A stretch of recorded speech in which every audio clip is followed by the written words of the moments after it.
Hello friends, welcome to परीक्षा express. परीक्षा express के यूट्यूब चैनल में आपका स्वागत है। आइए अपन करंट अफेयर की सीरीज़ का जो 14 अक्टूबर 2020 है उसके करंट अफेयर देखते हैं कि कौन कौन सी इंपॉर्टेंट न्यूज़ है जो अपन को exam point of view important है। चलिए देखते हैं कि अपन को कौन कौन से टॉपिक है जो आज अपन को कवर करने हैं। ये मेजर टॉपिक्स हैं जो आज अपन को कवर करने हैं। First related to Rudram missile, second Har Ghar Jal योजना, थर्ड है किर्गिजिस्तान से रिलेटेड कि वहाँ क्या चल रहा है इस टाइम, RTGS से संबंधित है, रियल टाइम ग्रॉस सेटलमेंट से संबंधित है। फिर होंगे थर्मल पावर प्लांट जो कि जिम्बाब्वे में है उससे रिलेटेड है। फिर Nobel prize in economics declare हुए हैं उससे रिलेटेड है। फिर ग्रैंड स्लैम्स जो जीते हैं इस बार उन स्पोर्ट पर्सन से रिलेटेड है। फिर थोड़ी बहुत टिडबिट्स न्यूज़ है अपनी। लास्ट में अपन MCQ देख के अपने इस सेशन को ख़त्म करेंगे। चलिए अपन अपने फर्स्ट न्यूज़ देखते हैं जो कि है रुद्रम से रिलेटेड। रुद्रम मिसाइल DRDO ने सक्सेसफुली टेस्ट फायर किया है रुद्रम मिसाइल का। रुद्रम क्या है? एक एंटी रेडिएशन मिसाइल है। अपन ने अभी तक देखा है कि कोई एंटी टैंक मिसाइल होती है, ठीक है। ये एंटी रेडिएशन मिसाइल है। एंटी रेडिएशन का मतलब क्या है? जैसे कि अपन जानते हैं कि कोई भी एयरक्राफ्ट वगैरह होते हैं तो जब वो आसमान में फ्लाई करते हैं तो वो रडार की रेंज में आ जाते हैं। और रडार की रेंज में जब वो आ जाते हैं तो एनिमी कंट्री जान जाती है कि किसी का एरोप्लेन हेलीकॉप्टर वहाँ पे आ रहा है, तो उसको क्या वो एंटी एयरक्राफ्ट मिसाइल से गिरा देती हैं। तो एंटी रेडिएशन मिसाइल क्या करेगा? उन रडार्स पे जाके हमला करेगा। रडार्स जो कि छुपे हुए हैं, जो कि अपने फाइटर जेट्स को फाइंड कर लेंगे, उनको उन रडार्स को डिस्ट्रॉय कर देंगे ये एंटी रेडिएशन मिसाइल, ठीक है। It is the India's first indigenously anti radiation air to surface, ठीक है। ये हवा से फायर होंगे और जाके रडार को डिस्ट्रॉय कर देंगे, ठीक है। इंडियन एयरफोर्स को ये डिप्लॉय कर दिए, अभी टेस्ट फायर हुआ है, फिर ये इंडियन एयरफोर्स के पास फुली फंक्शनल हो जाएंगे, ठीक है। रक्षा अनुसंधान और विकास संगठन DRDO ने नई पीढ़ी के एंटी रेडिएशन मिसाइल का सफलतापूर्वक परीक्षण किया है, ठीक है। एंटी रेडिएशन मिसाइल कौन है? अपनी रुद्रम। और क्या करेगी? ये जो भी रडार है उनको डिस्ट्रॉय करेगी ताकि वो अपने जो एयरक्राफ्ट है वो एनिमी के रडार की रेंज में ना आए। चलिए नेक्स्ट इम्पॉर्टेंट जो अपना आर्टिकल है वो हर घर जल योजना से रिलेटेड है। अपना 2016 में जल जीवन मिशन लॉन्च किया गया था। 2016 में सेंट्रल गवर्नमेंट में जल जीवन मिशन लॉन्च किया था। इसके अंदर क्या था? इसके अंदर था कि पूरी कंट्री में 2024 तक सबको अपने अपने घर में क्या टैप क्लीन वाटर के लिए नल लगाने हैं, मतलब स्वच्छ पानी हर घर में एक नल के द्वारा पहुंचे। मगर क्या हुआ? गोवा ने इसको 2020 में ही पा लिया, ठीक है। देखिए, Goa has become the first Har Ghar Jal state in the country as it successfully provided 100% functional household tap connection. इसने अभी 2020 में, मतलब 4 साल पहले ही टारगेट से इसने पा लिया है। क्लियर? तो ये काफ़ी बड़ा अचीवमेंट है। ऑल्दो गोवा एक छोटी स्टेट है, मगर इससे कोई फ़र्क नहीं पड़ता। उसने अपना 4 ईयर पहले ही अपने जो मिशन है उसको कंप्लीट कर लिया है। क्लियर? ये देखिए, the state of the Goa has coverage of 87.11% with pipe water connection at April 2020 में उनको 87.1 हो गया था और अब इन्होंने 100% कर दिया है, ठीक है। अपने ये जल जीवन मिशन है जो जल शक्ति के अंदर आता है, मिनिस्ट्री ऑफ जल शक्ति के अंदर आता है। और मिनिस्टर ऑफ जल शक्ति कौन है? अपने गजेंद्र सिंह शेखावत प्रेजेंटली जो है जल शक्ति मिनिस्टर है, ठीक है। ये इसका हिंदी ट्रांसलेशन है, आप जिसमें कंफर्टेबल हो आप कर सकते हैं इससे रीड। चलिए अपना जो नेक्स्ट न्यूज़ आर्टिकल है वो रिलेटेड टू कज़ाकिस्तान है। कज़ाकिस्तान में अभी रिसेंटली क्या इलेक्शन हुए, वहाँ पे क्या हुआ? इलेक्शन हुए और उस इलेक्शन में क्या हुआ? धांधलेबाजी होने की वजह से वहाँ के लोग प्रोटेस्ट कर रहे हैं बहुत बड़े पैमाने पे। वहाँ पे बहुत भयंकर प्रोटेस्ट हो रहा है। अपन जैसे कि जानते हैं कि सेंट्रल एशिया में ऑलरेडी इतनी प्रॉब्लम चल रही है पहले से। अजरबैजान और अर्मेनिया एक दूसरे से वॉर की पूरी पोजीशन में है। उसी बीच सेंट्रल एशियन एक और कंट्री कज़ाकिस्तान प्रोटेस्ट में ग्रिपल हो गई है, प्रोटेस्ट के अंदर फंस गई है। यहाँ पे ऐसा क्यों हुआ? यहाँ के जो प्रेजेंटली प्रेसिडेंट हैं उन्होंने क्या अपनी पार्टी को जिताने के लिए ऐसी स्टेप्स लिए कि वहाँ पे लोगों के उनकी जो मैंडेट थे उसको तोड़ के उसको वो फॉलो नहीं कर पाए और वहाँ के जो सिटीज़न है वो प्रोटेस्ट करने लगे, ठीक है। तो प्रोटेस्ट इतना ज़्यादा हो गया कि जो वहाँ का वाइट हाउस है, वहाँ का जो वाइट हाउस बोला जाता है जहाँ पे वहाँ के PM और प्रेसिडेंट रहते हैं, वहाँ पे लोग प्रोटेस्ट करने लगे। और जो पहले प्रेसिडेंट थे जो कि 2019 में उनको मर्डर के अक्यूज के चक्कर में उनको क्या कर दिया था? जेल दे दी थी। तो उनको भी वहाँ के प्रोटेस्टरों ने रिहा करवा दिया है। और police versus police versus public, वहाँ बहुत ज़्यादा प्रोटेस्ट हो रहा है। क्लियर। तो ये देख लीजिए, पहले किर्गिज़स्तान देख लीजिए, लैंडलॉक कंट्री है ये, ठीक है, सेंट्रल एशिया की लैंडलॉक कंट्री है। उज़्बेकिस्तान, तजाकिस्तान, चाइना, किर्गिज़स्तान से ये बॉर्डर शेयर करती है। क्लियर। कैपिटल ये है बिश्केक, ठीक है। इसकी मेन जो इकोनॉमी है वो ऑयल डिपेंडेंट इकोनॉमी है। चलिए नेक्स्ट अपन अपना न्यूज़ आर्टिकल देखते हैं। नेक्स्ट अपना जो न्यूज़ आर्टिकल वो रिलेटेड टू RTGS है। Clear. R T G S क्या होता है?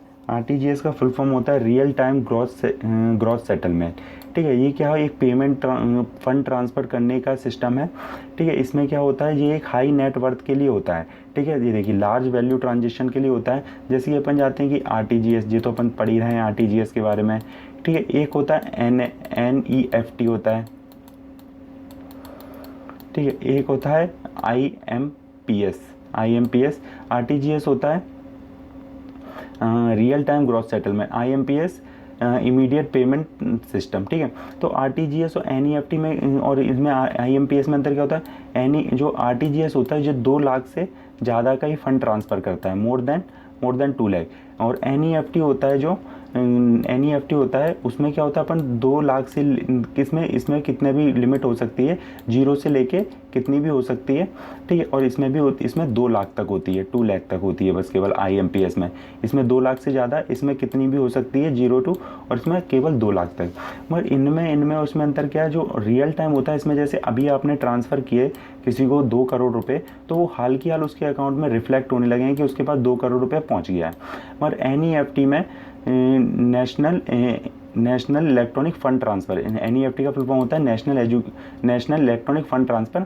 तो इसमें जो होता है, इसमें कुछ टाइम बाद शो करता है कि पैसा जो 2 करोड़ रुपए आप फंड करेंगे वो हाल की हाल नहीं, ये कम से कम आध घंटा के आसपास उसमें लग जाते हैं। उसमें तो आप 2 लाख तक ही ट्रांसफ़र कर सकते हैं, ठीक है। ये जो RTGS और NEFT जो होते हैं, ये 24 आवर्स काम नहीं करते थे, ये केवल कुछ टाइम पे काम करते थे, जो कि बैंक का वर्किंग आवर होते हैं, जैसे सुबह 9 बजे से शाम के 4-6 बजे तक, उसी टाइम पर आप फंड ट्रांसफ़र होता था। ये 24/7 चलता है, ये पूरे 24 घंटे चलता है, ठीक है। तो अब यह RBI ने डिसाइड किया है कि जो अपना RTGS है, RTGS वो भी पूरे राउंड द क्लॉक चलेगा, पूरे 24 घंटे चलेगा फ्रॉम दिसंबर 2020। क्लियर। होप आपको ये समझ में आ गया होगा RTGS का। चलिए अपन नेक्स्ट आर्टिकल देखते हैं अपना।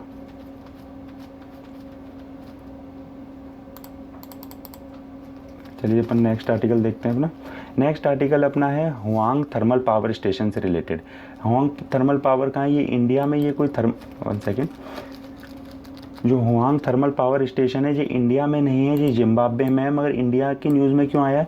क्योंकि अभी इंडिया ने रिसेंटली यहाँ पे लाइन ऑफ क्रेडिट प्रोवाइड किया है $300 मिलियन का, ठीक है। तो क्यों किया है? क्योंकि ये जो था वो डे फंक्शनल हो गया था जो हुआंग थर्मल पावर स्टेशन, तो इंडिया ने इसको $310 मिलियन दिए ताकि ये क्या फिर से रिवाइव होकर फिर से इलेक्ट्रिसिटी की प्रोडक्शन करने लगे, ठीक है। कहाँ पे है? ये जिम्बाब्वे में। चलिए अपन जिम्बाब्वे को देख लेते हैं। ये देखिए, जिम्बाब्वे एक साउथ अफ्रीकन कंट्री है। किस से बॉर्डर लग रहा है? एक लैंडलॉक कंट्री है, मोजाम्बिक, मालावी, जाम्बिया, बोट्सवाना और एस्वाटिनी से इसके बॉर्डर शेयर हो रहा है, ठीक है। याद रखना, जो ये हुआंगे थर्मल पावर स्टेशन है ये इंडिया में नहीं, ये कहाँ पे है? ये जिम्बाब्वे में है। इंडिया इसको $310 मिलियन का लाइन ऑफ क्रेडिट प्रोवाइड कर रहा है, ठीक है। लाइन ऑफ क्रेडिट क्या होता है?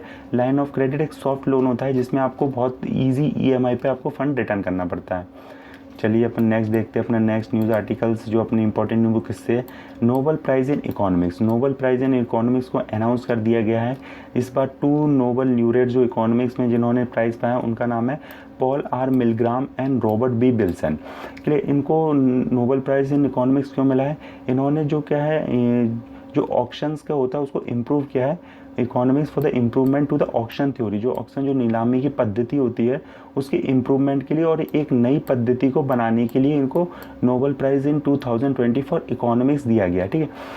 आपको नोबेल प्राइज़ के बारे में डिटेल में सारे नोबेल प्राइज़ के लिए एक वीडियो ऑलरेडी चैनल पे अपलोड कर दिया गया है कल। तो आप पूरे जो भी इकोनॉमिक्स, फिजिक्स, पीस, केमिस्ट्री और जो भी और अपना किसका फिजिक्स का जो भी, केमिस्ट्री का जो भी नोबेल प्राइज़ है उसको अपन ने काफ़ी अच्छे कॉम्प्रहेंसिव एक ही जगह पे आपको सबकी वीडियो मिल जाएंगी, आप वहाँ जाके रेफ़र कर सकते हैं उसको।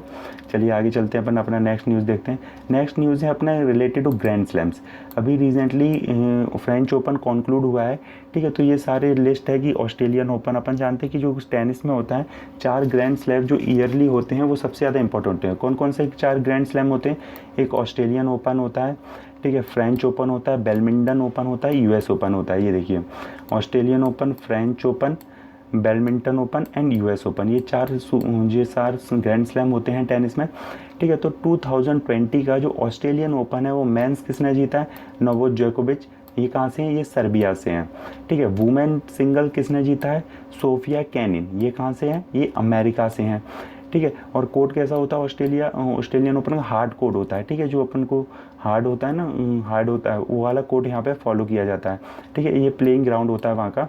फ्रेंच ओपन में होता है क्ले होता है, ठीक है, क्ले कोर्ट होता है। और फ्रेंच ओपन जो भी रिसेंटली कॉन्क्लूड हुआ है उसमें मैन सिंगल किसने जीता है? Rafael Nadal. ये कहाँ से हैं? स्पेन से, ठीक है। वुमेन सिंगल किसने जीता है? ईगा स्वाटेक ने। ये कहाँ से हैं? पोलैंड से हैं। बैडमिंटन ओपन अभी इसके रिजल्ट्स नहीं आए हैं। यूएस ओपन जो हार्ड कोर्ट पे होता है यूएस ओपन, इसमें मेंस 2020 में किसने जीता है? डोमिनिक थेमिन। ये कहाँ से हैं? ऑस्ट्रिया से हैं, नॉट ऑस्ट्रेलिया से, याद रखना। और जो वुमेन सिंगल जीता है वो नाओमी ओसाका, ये जापान से हैं। क्लियर? होप आपको ग्रैंड स्लैम आ गए हो, इनको याद कर लेना। लास्ट में अपन जाते जाते इन सब के एमसीक्यू देखेंगे तो आपको और क्लियर हो जाएगा। चलिए अब थोड़ी टिटबिट जो न्यूज़ बची है आज की वो देख लेते हैं। केरला जो अपना है कंट्री का फर्स्ट ऐसे स्टेट बन गया है जिसने अपने जो पब्लिक स्कूल हैं उसको फुली डिजिटलाइज और हाईटेक क्लासरूम से इक्विप कर दिया है। केरला सभी सार्वजनिक स्कूलों में पूरी तरह से डिजिटल हाईटेक क्लासरूम बनाने वाला पहला राज्य बन गया है। क्लियर? नेक्स्ट अपना जो टिडबिट है वो रिलेटेड टू है, अभी रिसेंटली अपने जो डिफेंस मिनिस्टर हैं राजनाथ सिंह, उन्होंने 44 ब्रिजेस का इनॉर्गेशन किया है जो कि बॉर्डर रोड ऑर्गेनाइजेशन के द्वारा बनाए गए हैं, ठीक है। बॉर्डर रोड ऑर्गेनाइजेशन कौन है? बॉर्डर रोड ऑर्गेनाइजेशन ये जो भी अपने स्ट्रेटेजिकली इंपॉर्टेंट हाईवे हैं जो भी बॉर्डर से रिलेटेड, बॉर्डर के नज़दीक होते हैं, इंटरनेशनल बॉर्डर, वहाँ पे रोड कंस्ट्रक्शन और इंफ्रास्ट्रक्चर बनाने का काम करता है। ये मिनिस्ट्री ऑफ रोड के अंदर नहीं आता, इसके अंदर रोड है तो इसका मतलब ये नहीं मिनिस्ट्री ऑफ रोड के अंदर आता है, ये मिनिस्ट्री ऑफ डिफेंस के अंदर आता है। क्लियर? ठीक है। इसने क्या उन्होंने राजनाथ सिंह ने एक टनल का भी इनॉर्गेशन किया है जिसका जो क्या नाम है इसका, नीचपू टनल जो कि अरुणाचल प्रदेश में किया है। ये 450 लॉन्ग टनल है। इसका जो शेप है वो डी शेप है। ये इमेज है, ठीक है। इसका जो ब्रेथ है इसमें से 2 लेन गई हैं, ऐसे 2 लेन है, ठीक है। 2 लेन है यहाँ पे जो कि 3.5 मीटर की ईच लेन है। 3.5 मीटर की ये, 3.5 मीटर की ये, इसमें 2 लेन है 3.35 मीटर की। क्लियर? चलिए नेक्स्ट देखते हैं। तो ये अपने न्यूज़ आर्टिकल्स कंप्लीट हुए हैं। आइए अपन अब एमसीक्यू देखते हैं। फर्स्ट एमसीक्यू है अपना, how much rupee commemorative coin have been launch by PM Modi in the honour of Rajmata Raje Scindia. अपन ने कल न्यूज़ देखा था, कल न्यूज़ जब डिस्कस किया था उसमें देखा था कितने रुपए का कॉइन उन्होंने लॉन्च किया है पीएम मोदी ने इनकी मेमोरी में, 100 rupee coins. Clear? Who has won 2020 Nobel prize in economic science. आज अपन ने अभी रिसेंटली पीछे स्लाइड्स में देखा था 2020 का नोबेल प्राइज़ इन इकोनॉमिक्स किसने जीता है? Paul R Milgrom and Robert B Wilson. चलिए अपन नेक्स्ट अपने एमसीक्यू देखते हैं। Next MCQ, who have observe the international we have observe international day for the disaster risk reduction on which day. अपन जो डिजास्टर रिस्क रिडक्शन डे बनाया जाता है वो किस तारीख को बनाया जाता है? ये बनाया जाता है 13 अक्टूबर को। क्लियर? याद रख लेना, इंपॉर्टेंट है। डायरेक्टली पूछा जा सकता है कि international day for disaster reduction किस दिन बनाया जाता है? 13 अक्टूबर को। क्लियर? नेक्स्ट अपना है, recently 450 metre long Nechiphu tunnel has been inaugurated in which state. अभी अपन ने लास्ट जो टिडबिट देखा था उसमें अपन ने देखा था कहाँ पे इनॉर्गेशन किया गया इसका? अरुणाचल प्रदेश में। चलिए अपन अपना नेक्स्ट एमसीक्यू देखते हैं। क्लियर? ये देखिए, ये ग्रैंड स्लैम से रिलेटेड है। Iga Swiatek has won women single title of 2020 French Open by defeating America Sofia Kenin. She is from which country? किस कंट्री थे अपन ने देखा था जब? She is from Poland. Clear? चलिए नेक्स्ट अपना क्या है, Rafael Nadal won man single title of 2020 French Open by defeating Serbia's Novak जोकोविच। He is from which country, किस कंट्री से हैं अपने जो राफेल नडाल है, ही इज़ फ्रॉम स्पेन। क्लियर। चलिए नेक्स्ट देखते हैं अपन। नेक्स्ट अपना लास्ट है, my voice our equal future is the theme of international day of girl child. International day of girl child की थीम इस बार की थी my voice our equal future. It is observe on which day, किस दिन में बनाया जाता है international day for girl child. ये बनाया जाता है 11 अक्टूबर को। 1 सेकेंड, 11 अक्टूबर को। क्लियर। होप आपको आज का सेशन पसंद आया होगा। कहीं पसंद आया है तो इसको प्लीज़ लाइक शेयर सब्सक्राइब कीजिए। ठीक है, इसका PDF का लिंक आपको डिस्क्रिप्शन में मिल जाएगा। आप टेलीग्राम ग्रुप को ज्वाइन कर लीजिए, वहाँ से आप इसको डाउनलोड कर सकते हैं। और कोई रिकमेंडेशन हो तो आप उसको कमेंट बॉक्स में लिख सकते हैं।